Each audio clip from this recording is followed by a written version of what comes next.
Fire up the braai. We're back again. The boys in blue, the boys in gold, the boys in red, the boys in green. Make some noises on the whistle time. Listen, we're going to talk about some amazing Nando's we had the other day.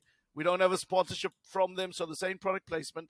I'm your host, Zayn, Nabbi, and joining me, I have the flyer, the suave, the man who wears glasses on the podcast, and we can see reflections on YouTube. Francis Nkwain, fresh from Cameroon, the hottest property in sports marketing. How are you doing, son? I'm very well, Daddy. This is an expose. I did not introduce you yet, young buck. Back in your box. Coming up next, the holder of the Spirit Club, the man who's not turned his heating on all winter, looks like Rocky Balboa, the PSL winner from 1996, Gordon Ingerson's player of the season, Courtney Freese. Gentlemen, it's a pleasure to be here amongst this elite gathering. I'm lucky to be in this group. Francis, let's not be scared to crack open that whiskey. I got it. Bottle is halfway down. And last but certainly not least, a man who every 3 episodes tries to lead a coup d'etat like we're some country in South America or in the motherland. I got so much love for my Kenyan, Scottish brother, co-host, cross-platform reporter, and the only one of us we pay to go to tournaments, Alasdair Howorth. How are you? Well, I mean, I would say I'm doing well, but clearly I'm not. I'm not presenting. I'm introduced last. Like, it's just, I can't lie. I'm not happy. I just did a leadership course, and I know of all the people on this call, Francis just, he buys things. He can buy planes and trains and football clubs, so he doesn't have to do these management courses. But I think, Courtney, you'll relate to this. I was told whenever there's change in an organization, there's like 3 things. You get engaged and enthusiastic, engaged and critical, and then you get the disengaged.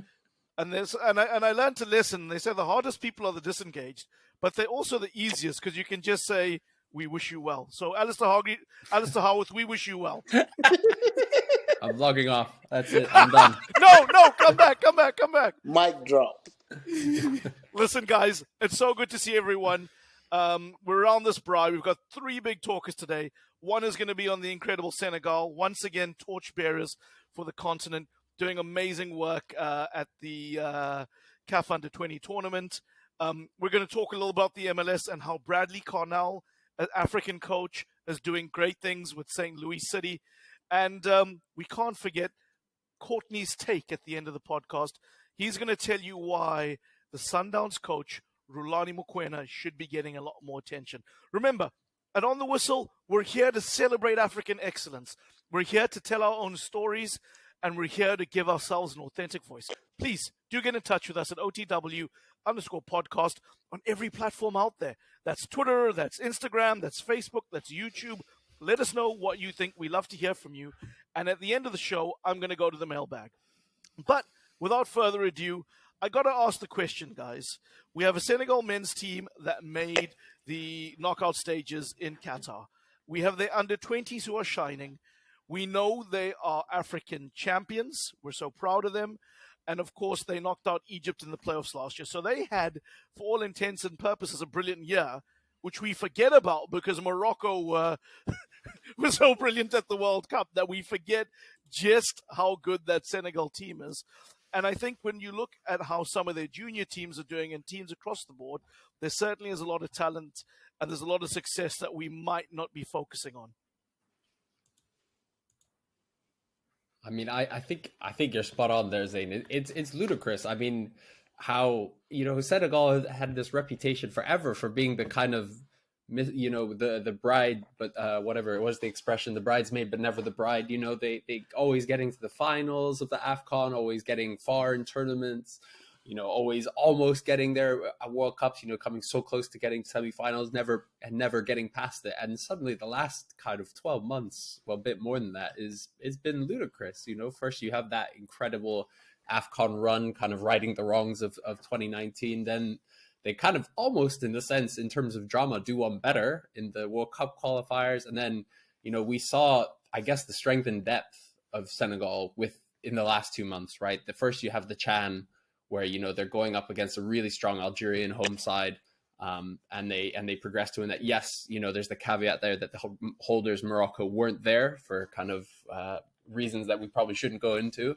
above our pay grade in terms of the politics. But and we've seen the individuals that have thrived there. We saw, I think the thing that makes me happy is, right, Chan is this kind of weird tournament where it's players can only play if they play in their home country, and it's kind of designed to get people moved. And we've seen the success of that. I mean, we're seeing Mets already picking up, the player of the tournament of the AFCON 20, and the player who could arguably been the player of the tournament, the Chan, Lamine Camara, as well as a few others. And, I think it's crazy the kind of depth they have. I think, we've always spoken about how, certain African teams do well because of their organization, because of their training, we look at, say, teams like Nigeria, where they have this incredible depth of talent. It doesn't matter what generation of Nigeria it is, there's always going to be excellent players. Whereas you look at Morocco under Walid Regragui, they're coached, they're organized, they're disciplined.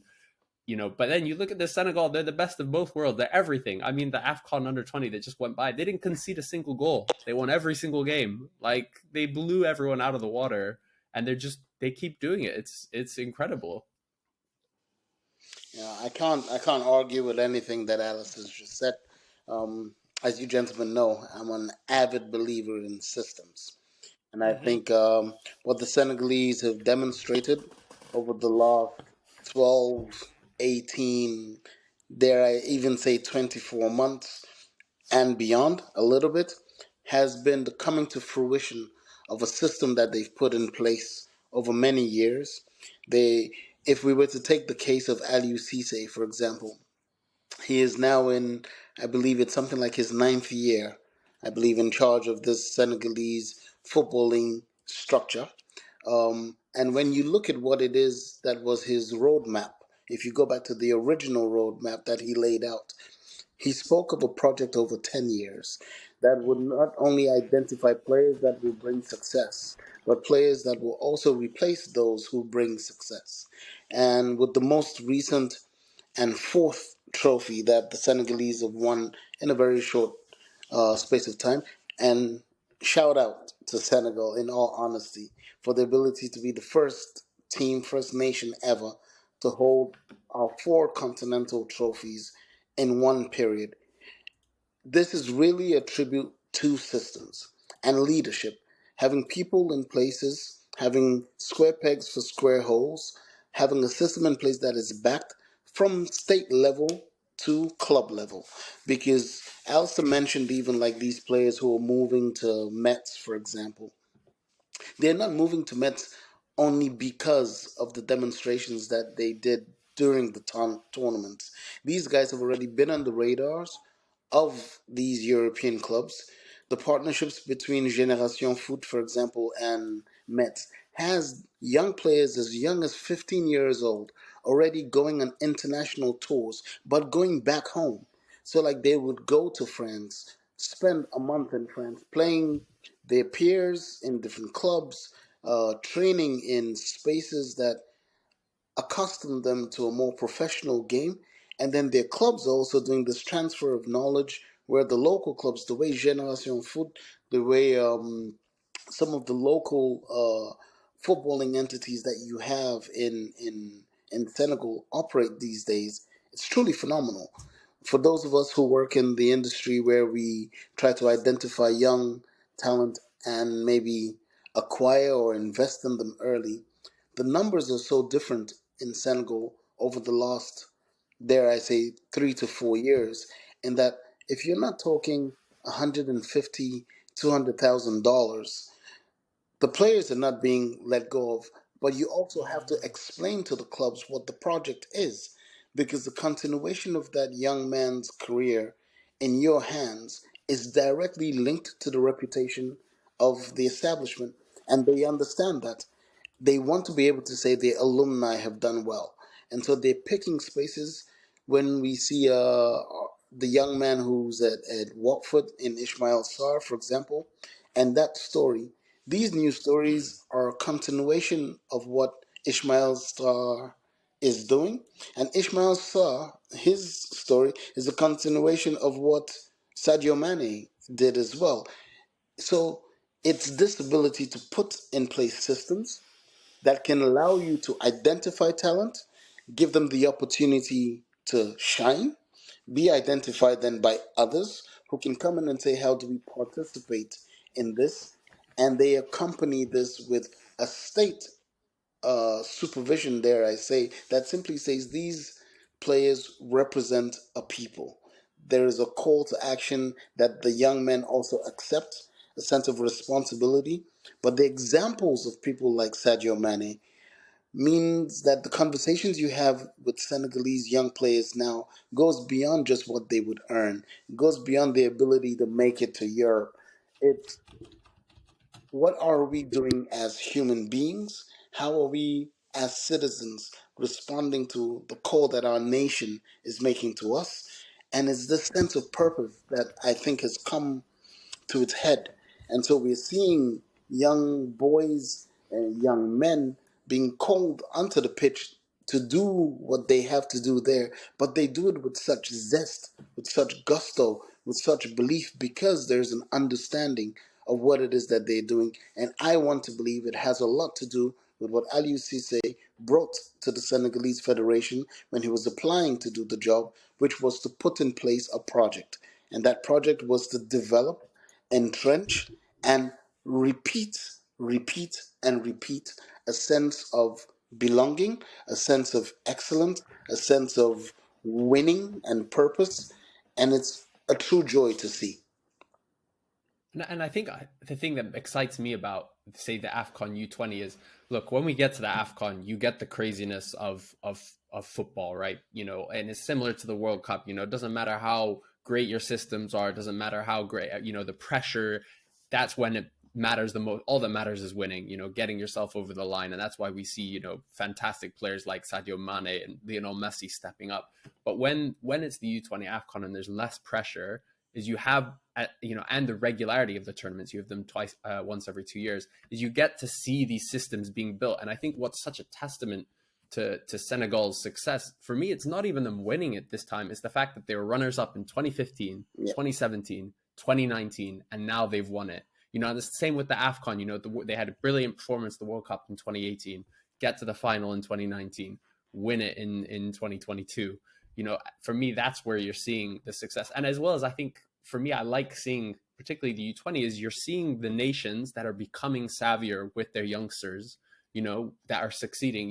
Who's the one team with that has gotten, back into the final after being the semi-final last time is Senegal's little brother, Gambia. Yes. Who would have said, 5, 6, 7, 8 years ago that Gambia of all teams, would be doing so successful. But they had a brilliant U20 last time in 2021, got to the semifinals. Lo and behold, suddenly at the AFCON, they have a brilliant tournament, get to the quarterfinals, and get knocked out by France's lot in the end. And suddenly, they're genuinely in the conversation to maybe getting into the World Cup for 2026. It's not unthinkable that they could steal one of those qualifying spots from one of the bigger nations. Same with Uganda. We've seen them put in place much better infrastructure, youth planning, and we're seeing the fruits of that, in the U20. Players like Aziz Kayondo doing so well at the last one. Now he's in Spain with Francis a lot, and we're Derek Kakuza doing brilliantly. And again, they got to the quarterfinals. Came up against a very good Nigeria squad and kind of lost out. But I think that's where I get really excited about these things. You're seeing the countries that are putting things in place. Whereas again, AFCON, there's too much chaos. There's too much, noise. There's too much. It doesn't matter how well you prepare. That you can always lose out. You can always do badly. But I love seeing that in the U20 as you're seeing, and Senegal have done it. They're the best in the business at the moment. There is no doubt. You're very right, Alasdair. And also, if I may, like you touched on the absence of Morocco, it would really have been interesting to see Morocco be there because they too, like the Senegalese, have also put in place a system. And it would have been really interesting to see how, because they too have made it to the finals, they too have won as well, and it was a question of seeing whether there could be continuity to this and how they pitched themselves up against the also rans or the eternal or the supposed eternal also rans. So that was something that we missed out on, like you said, because of reasons maybe not beyond our pay grade, because we can talk about them if we so desire, but we choose not to today because We pay in Nando's, so it's beyond your Nando's Yeah. grade. That's what we there call you it. go. So Second plug for there Nando's. you If you're go. listening in, had 2 buckets of chicken this week. So I should say that So too. Not from So Nando's. it's a lemon and herb, and it's not a hot like Exactly. Mr. Courtney would have. Exactly. Listen, I can listen to you boys chop it up all day on this, and I do have to transition us now, if you don't mind. We're going from Senegal to St. Louis, Missouri, where an African coach is doing great things.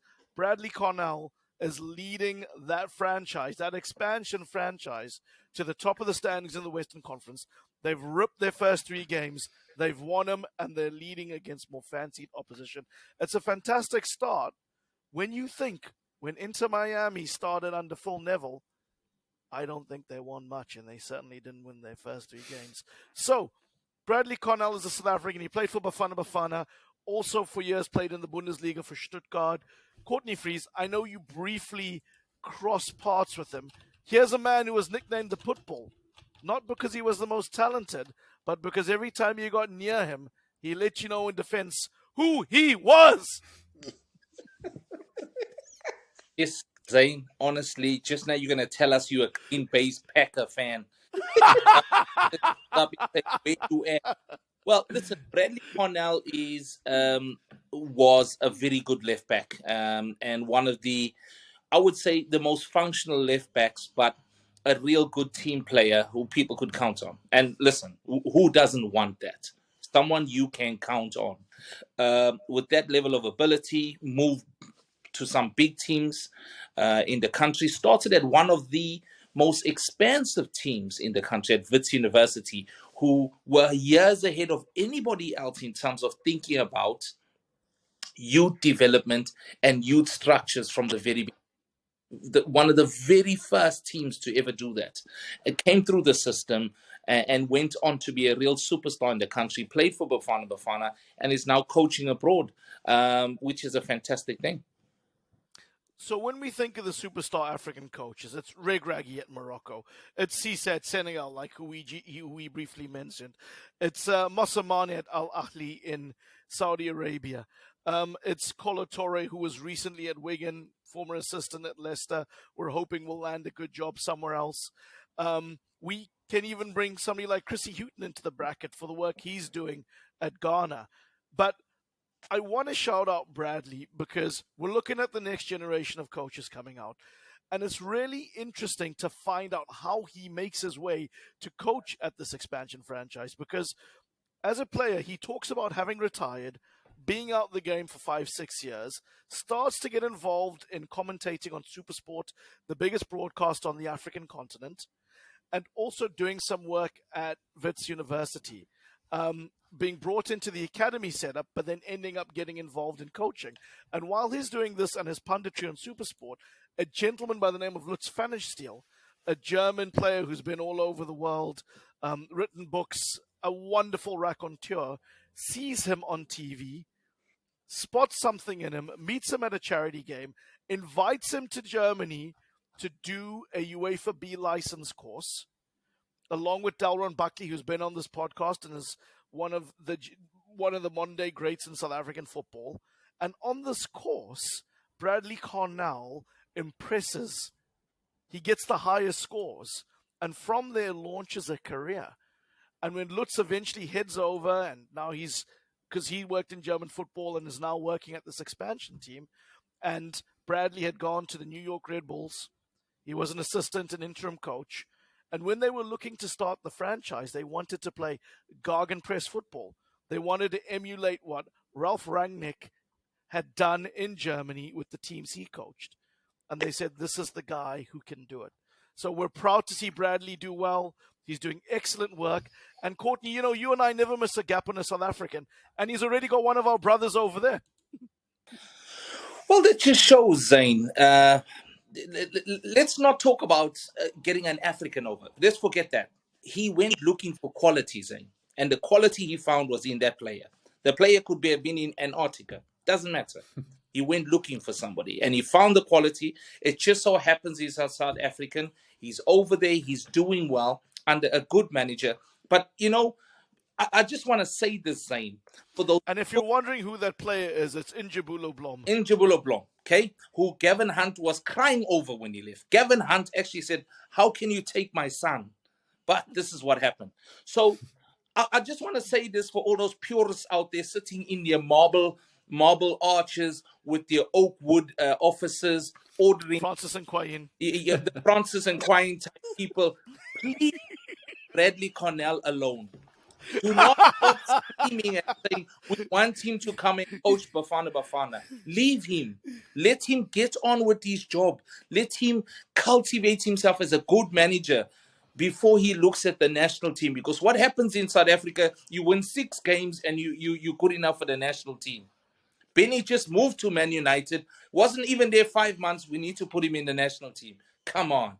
See, another African coach I forgot to mention, and South African. So, Bradley, we wish you well. May your franchise continue to fly high. But Brother Zayn, Courtney, yeah, if, go on, if I may Francis. also join in, when you talk Oh, MLS come on in, and you talk American football, it excites me because this is precisely why I've always liked the U.S. proposition for us as Africans, because I genuinely believe the size of that league will give opportunity to many. And if you're good, it is one that will over time be built on meritocracy because it's enshrined in the American system, especially when it comes to sport. So I think the ability for a young South African coach to make his way in a league that I still honestly believe in the next 5 to 7 years will be in the top 5 leagues of international football because of the money that it has and the talent that it will attract. There is some beautiful football that's going on over there. I think it's a joy to see one of our brothers in that space and doing well. It will open up the opportunity for others. But I also think, most importantly, his story, as you recount it to us, is so true of many.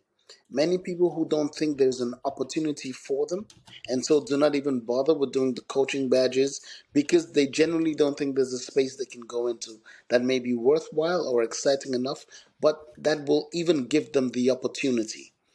We've seen that here in England, where we all, for the first time in a long time, all 4 of us are located today. We still have a challenge with the ability for our own brothers to find gainful employment. We have a Patrick Vieira at Crystal Palace, and okay, we've got company at Burnley, but that's already you've gone down to the championship. That's it, in all honesty. But we need opportunities at the very top end of the game. But we also need our own to take up the baton. They must do the badges. And I think it's something Alistair had mentioned in a previous part. The fact that CAF is also running these courses. A lot of these coaches that you spoke about earlier who were shining are doing the CAF one out of Morocco. Again, another space that we just touched on. There are some good things going on. So even Courtney, I would like to say, Mr. Freeze, I think you have it in you to be Bafana Bafana's coach. Go get your badges. Wow. Francis, Spirit Cup winner for the big job. Francis, I could do it very easily. Yes. That job at Whoa! He's making big claims. I could do that job easy. But the great thing about Bafana Bafana is that there are internal systems that are happy to see people fail and not provide people with the tools they need to be successful. Okay, this man's watched Rocky too much. He's even dressed like Balboa. Did you see Rocky? Yeah, he's 2? ready. He's ready. Did you see what Clubber Lang? You saw what Clubber Lang did to Rocky. That's what that job will do to you. This is Creed 4 you got here. You won't go 3 rounds. You won't go 3 rounds, dog. Adrian! I ain't heard no bell. Ding, ding, ding, ding, ding, ding, ding. Yeah, but jokes aside, I take your point. There's wider structural issues that make it hard for the coach, what happens. The structural issues take good men Don't think that the people that are not doing well, don't look at Hugo Bross now and think, well, he doesn't know what he's doing. He's just telling too many truths. No, these are good managers. But the internal structures is what's disabling people here. And don't listen to me, all right? In terms of football pedigrees, I'm an ant. Listen to Dr. Kumalo 3 years back when we failed to qualify for the World Cup. When the coach asked for assistance, please, I need people to go and watch the teams we are going to play. They couldn't even do that for the national team manager. So, stay where you are, Bradley. But 2026, it's 9 African countries going to the North American World Cup. You still don't think SA will make it? No, they won't. No. We're not going there. No You're hesitation.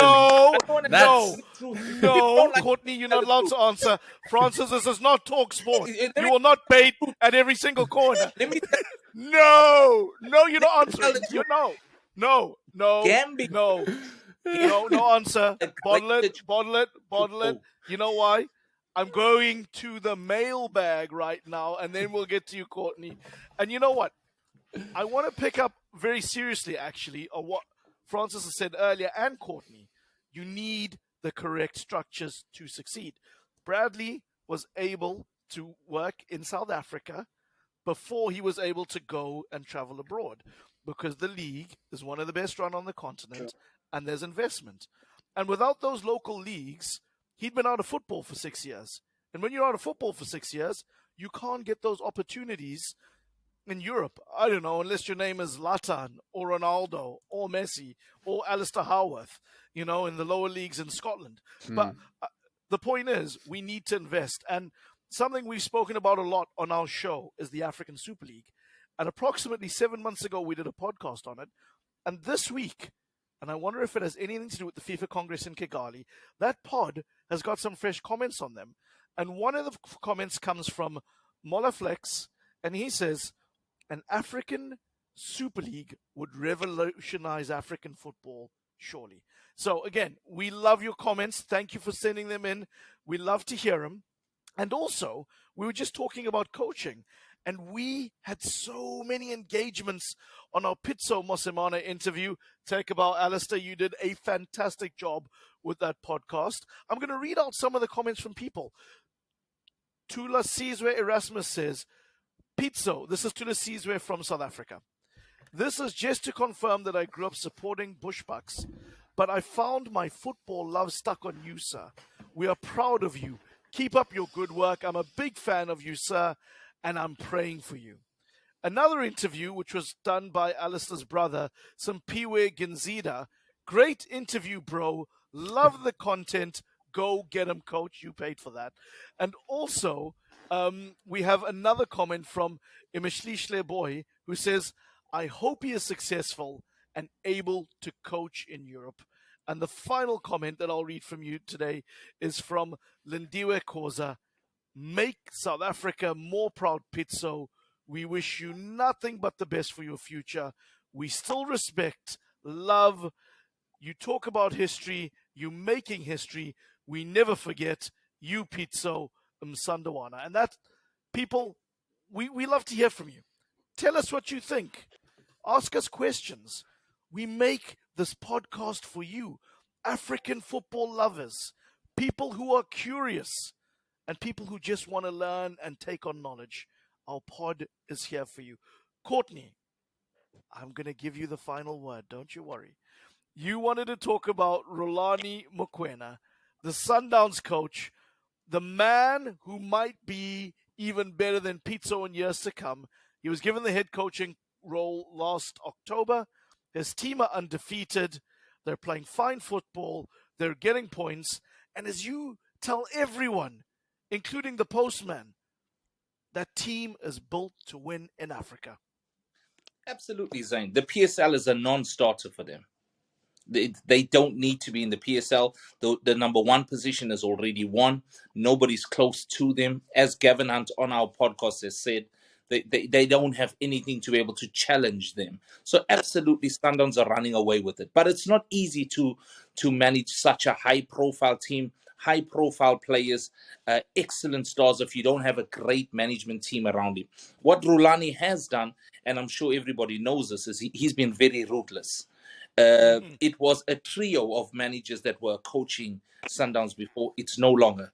He's the number one. Which I think is the weirdest thing in the world. Which was, but hold on. He broke up that structure. He is now head honcho. He's the top man, and everybody now is below him. But what has that done? The team has now just gone into turbo drive. Gavin, excuse me, listen to that term, Gavin. My goodness. What tenses are those? This is a school teacher as well. Shameful.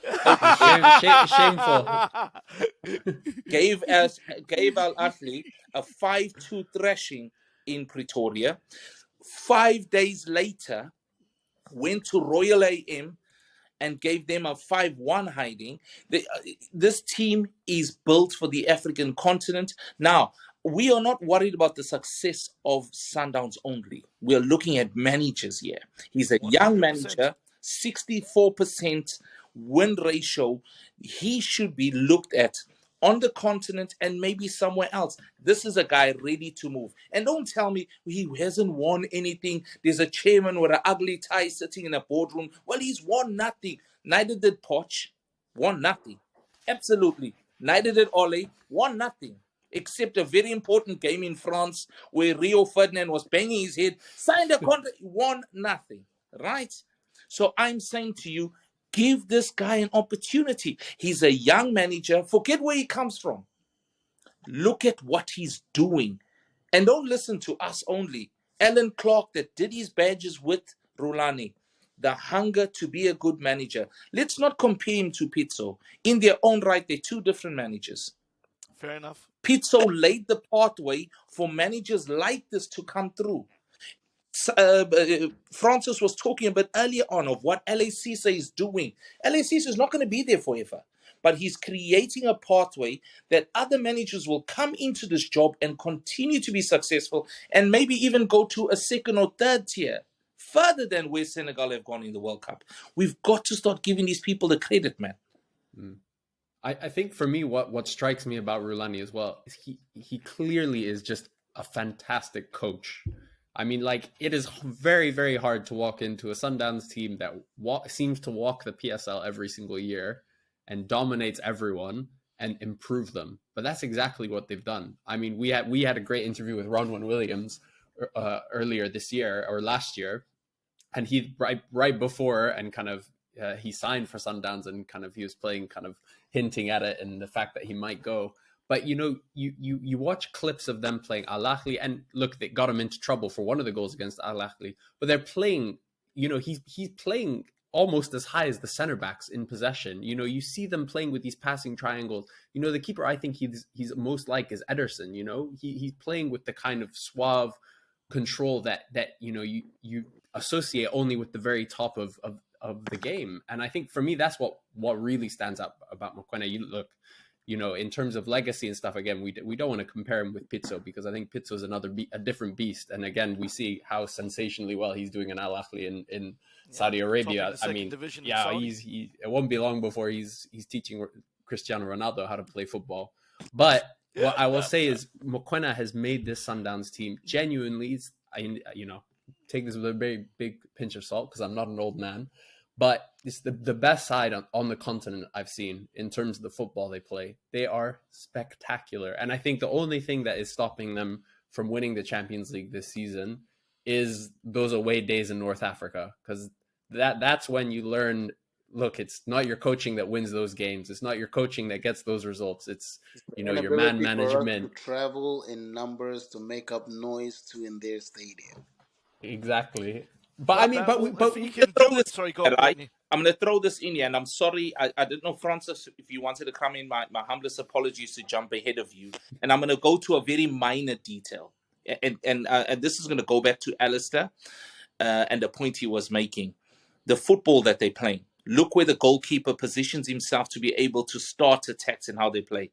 But a lot of people forget Loftus Versfeld is not a football stadium. It's a rugby ground, which has a lot of rugby played on that pitch prior to football being played. Now, I don't know if any of you have played rugby in the past. What happens to the pitch before a football game? It becomes bumpy. The ball doesn't flow that well. It creates a lot of uncertainty. Yes, this is pro football, but if you have rugby being played on the pitch is never going to be great. Sundowns are playing unbelievable carpet football like they're playing on a bowling pitch, and something to be admired. I think so. And if I may, I'd like to suggest that if Mokwena makes it over to Liverpool, then they'd probably beat Bournemouth next time. I don't know. That seems like a pretty tough order these days, Francis. Beating Bournemouth 1-0. I think that's where he deserves to have an opportunity, because they've also tried the triumvirate at Liverpool at some point in time. So there's a lot of history there. There's similarities. They've hired multiple coaches and then chosen one. So Mokwena will probably fit in quite nicely. You've sent Courtney into depressive spiral. Let me tell you, the listeners, just FYI, we're recording this game on the verge of Liverpool playing Real Madrid, and I asked Courtney if he was going to watch it. He said no, he's going to go play football. He's had enough. Well, listen, before you go, and I've loved the discussion on Mokwena. I actually DM'd him on Twitter. DM'd him. I direct messaged him in September, and I said, our podcast is a big fan of your work, and we'd love to get you on our show at some point. Would you be game? No problem. It would be an honor. Hey. Sadly, that was the last time I heard from him. September 12th, 2022. I'm going to DM him tomorrow or when our pod is out. And I'm going to say, we're giving you so much love, coach. Come and chop it up with us. We would love you to do that. Listen, it's been a fantastic pod, full of energy, full of love. Alasdair, Courtney, Francis, a pleasure seeing you. The last time we met to break bread was at Nando's. We got to do it again soon. Nando's, if you're listening out there, come to us. Come to us. We genuinely like your food. We like your food. Like, hands down. You know what I'm saying? And when you are away from your country, you want to taste your country, even though you're Portuguese or Mozambican. Oh, and I love the spicy rice, man. The spicy rice, the cold stove. Okay, we love it. What's your favorite side? Spicy rice. And you gotta go with the hot sauce. Don't start coming us with what's that? Garlic, lemon and herb. Lemon and herb. Come on, man. Francis, go on. What's your favorite side? We all like the chicken, so that's all good. I love the coleslaw. I love the corn. I love the chips. I love the rice. Pick one. You can only have one. It's the slaw, right? Pick one. You pick him. Look at me. He's taking everything. Let me tell you, this is always Francis. You ask him for that one answer, he'll find a way to say everything. Go on, Ali. What's your favorite side? It's the chips, Gazer. Yeah, chips, Gazer. It's the Perry salted chips every time. Every time I could just eat that, man. That's the best. And then he drinks water. I can't understand that when you've got a fountain. Yeah, when you're consuming that much salt, man, you just gotta hydrate. Otherwise, I can't eat as many chips as I would like. Guys, a pleasure. We've loved talking football. We've loved going through the mailbag, and we've loved giving Nando's all that free publicity. Listen, we'll get around the braai. We'll chop it up soon. Alasdair, Courtney Francis, c'est la vie.